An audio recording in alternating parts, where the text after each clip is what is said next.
दुनिया के ज्यादातर लोग इन दो में से एक कैटेगरी में आते हैं, यानी मिनिमलिस्ट या फिर मैक्सिमलिस्ट। मिनिमलिस्ट वो होते हैं जो कम से कम चीजों के साथ खुश रहते हैं और वो बस अपनी बेसिक नीड्स पर फोकस करते हैं, जबकि दूसरी तरफ मैक्सिमलिस्ट वो होते हैं जो चाहते हैं उनके पास ज्यादा से ज्यादा चीजें हों, ज्यादा से ज्यादा पैसा, बड़े से बड़ा घर, लग्जरी गाड़ी, डिजाइनर कपड़े और दुनिया भर का सामान। मिनिमलिस्ट बोलते हैं कि तुम्हें क्यों इतनी सारी चीजों से अटैच होना है, खुशी तो हमारे अंदर होती है, जबकि मैक्सिमलिस्ट बोलते हैं कि खुशी सिर्फ हमारे अंदर से नहीं बल्कि बाहर से भी मिल सकती है। और जब मैं इतनी सारी खूबसूरत पेंटिंग्स, डिजाइनर कपड़े, ज्वेलरी और लेटेस्ट गैजेट से सराउंडेड होता हूं, तब मैं ज्यादा इंस्पायर्ड फील करता हूं और ये सारी चीजें मेरी लाइफ की क्वालिटी को इंप्रूव करती हैं। इतने समय से ऑनलाइन इन्फ्लुएंसर्स के बीच एक ट्रेंड चल रहा है जहां पर वो अपनी ऑडियंस को मिनिमलिज्म की आइडियोलॉजी बेचते हैं, बिकॉज ज्यादातर लोग किसी ना किसी तरीके से अपनी लैक को जस्टिफाई करना चाहते हैं ताकि उन्हें कोई भी काम ना करना पड़े और वो अपने बारे में अच्छा फील कर सकें। और तभी इस एपिसोड में हम मिनिमलिज्म के कई डिसएडवांटेजेस के बारे में बात करके एक बैलेंस पर्सपेक्टिव हासिल करने की कोशिश करेंगे। So disadvantage number 1, limited exposure. Minimalism limits creativity, because हम इंसान कुछ भी नया क्रिएट नहीं कर सकते, हम बस उसी चीज के ऊपर बिल्ड कर सकते हैं जिससे हम एक्सपोज थे। यही वजह है कि क्यों जिस इंसान ने अपने बचपन में गरीबी देखी होती है उसके आगे चलकर भी एक गरीब इंसान रहने के चांसेस ऑलमोस्ट 50% होते हैं, बिकॉज हम उसी चीज को रिक्रिएट करने की कोशिश करते हैं जिसके साथ हम फेमिलियर होते हैं। अगर किसी इंसान ने अपने बचपन में अपने पेरेंट्स को हमेशा लड़ते झगड़ते हुए देखा था तो इस बात के चांसेस बहुत हाई होते हैं कि वो भी आगे चलकर एक हेल्दी रिलेशनशिप नहीं डेवलप कर पाएगा या फिर वो रिलेशनशिप के नाम से ही दूर भागेगा। चूहों पर हुई बहुत सी स्टडीज बताती हैं कि प्री कोडेड जीन्स भी नए प्रोटीन्स बनाने लगते हैं जब उन्हें एक पुअर एनवायरनमेंट, यानी जहां पर इनफ चीजें नहीं होती, उससे निकालकर एक रिच एनवायरनमेंट में प्लेस करा जाता है। सोचो ये कितनी लाइफ चेंजिंग इनसाइट है कि आप खुद की जेनेटिक डेस्टिनी को भी बदल सकते हो बस खुद के एनवायरनमेंट और जो आपके आसपास चीजें हैं उन्हें बदल के। खुद को ग्रो करने के लिए आपको वैरायटी ऑफ एक्सपीरियंसेस, नए आइडियाज और नए चैलेंजेस चाहिए होते हैं, लेकिन जो लोग मिनिमलिज्म और रिडक्शन में बिलीव करते हैं वो खुद के एक्सपीरियंसेस और लर्निंग अपॉर्चुनिटीज को भी लिमिट कर लेते हैं। नंबर 2,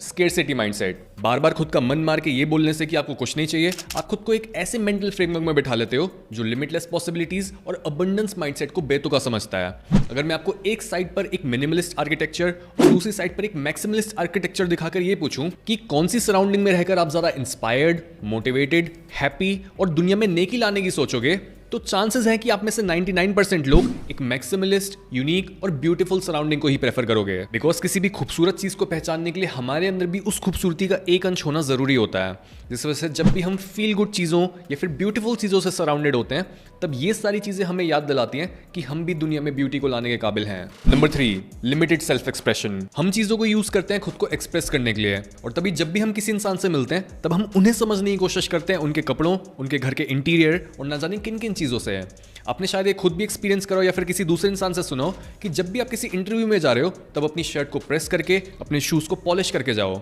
या फिर जब भी कोई रिलेटिव घर पे आ रहा होता है तब आपके पेरेंट्स क्यों आपको बोलते हैं कि अपने रूम को साफ करो, ये सारी चीजें फैली की हुई हैं। ये सारी बातें इसलिए ही बोली जाती हैं बिकॉज जो भी चीजें हमारे आसपास होती हैं वो हमें डिफाइन करती हैं और वो बताती हैं कि हम हैं कौन। लेकिन मिनिमलिज्म आपको एक झूठा आइडिया देता है कि हमें चीजें थोड़ी डिफाइन करती हैं, लेकिन वही सेम लोग जो ये बात बोलते हैं कि हमें चीजें डिफाइन नहीं करती, वो खुद को डिफाइन करते हैं समवन जिसे किसी चीज की जरूरत नहीं है। यानी एक मिनिमलिस्ट भी खुद को डिफाइन तो चीजों से ही करता है, लेकिन वो ऐसा प्रिटेंड करता है कि उसे किसी चीज की नहीं पड़ी ताकि वो खुद के बारे में अच्छा फील कर सके। लेकिन इवन दुनिया के 7 अजूबों को भी कई लोगों ने खुद को एक्सप्रेस करने के लिए बनाया था, और हम इन मॉन्यूमेंट्स को इनकी कॉम्प्लेक्सिटी के लिए प्यार करते हैं, इनकी सिंप्लिसिटी के लिए नहीं, बिकॉज सिंप्लिसिटी के लिमिटेड इलाके में कभी भी ग्रेटनेस समा ही नहीं सकती। खुद से एक क्वेश्चन पूछो, इज देयर एनीथिंग सिंपलिस्टिक और मिनिमलिस्टिक अबाउट ताजमहल? क्या रोम का कोलोसियम सिंपल है? अगर ये मॉन्यूमेंट सिंपल होते तो ना तो ये मॉन्यूमेंट्स होते और ना ही हमें ये याद रहते, बिकॉज सिंप्लिसिटी इतनी एवरेज चीज है कि वो हमारे दिल पर कोई प्रभाव डाल ही नहीं पाती। अगर आप आज इंस्टाग्राम मॉडल्स को देखो तो उनकी फोटोज इतनी एडिटेड होती हैं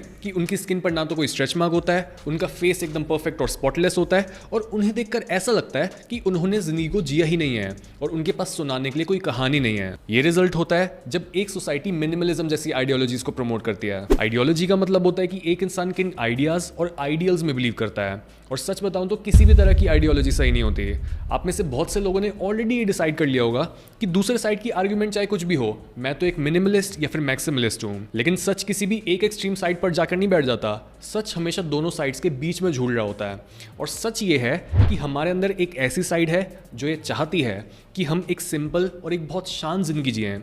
लेकिन हमारे अंदर एक ऐसी साइड भी है जिसको ग्लैमर, फ्लैम्बॉयंस और सबकी अटेंशन पसंद है। ज्यादातर लोग अपने अंदर मौजूद सिंप्लिसिटी की नीड को तो आइडेंटिफाई कर लेते हैं, लेकिन वो इस फैक्ट को डिनाई करते हैं कि उनके अंदर एक मटीरियलिस्टिक साइड भी है जो चाहती है कि उनके पास बहुत सारी और अच्छी से अच्छी चीज़ें हों। और अगर आप भी इस फैक्ट को डिनाई करते हो कि आपकी एक मटीरियलिस्टिक साइड है तो एक थॉट एक्सपेरिमेंट करके देखते हैं। अगर आपके पास एक बटन होता जिसको दबाते आपके घर की सारी प्रॉब्लम सॉल्व हो जाती, तो क्या आपके घर में जो पैसों की कमी है, जो आपके पापा गंदे से स्कूटर, गंदी सी बाइक या फिर पुरानी गाड़ी लेकर घूम रहे होते हैं, जो घर के बार बार अप्लायंसेस खराब हो रहे होते हैं लेकिन आप उन्हें रिप्लेस नहीं कर पाते because of lack of money, या फिर आपको अपने भाई या बहन को कॉलेज में भेजना है या फिर उनकी शादी करानी है, अगर आपके पास एक ऑप्शन होता कि आप इन सब लोगों को बेस्ट ऑफ द बेस्ट चीज़ें दिला सकते हो, तो क्या आप तब भी यही चाहते कि नहीं, मेरा भाई या बहन सिंपल से बहुत एवरेज कॉलेज में जाए, एवरेज से उसकी शादी हो, या फिर आपका बाप एक गंदी सी या फिर एक बहुत मीडियोकर एवरेज गाड़ी चलाए? आप भी बेस्ट ऑफ द बेस्ट चीज़ों को चाहोगे अगर आपको वो बैठे बैठाए मिल जाए तो।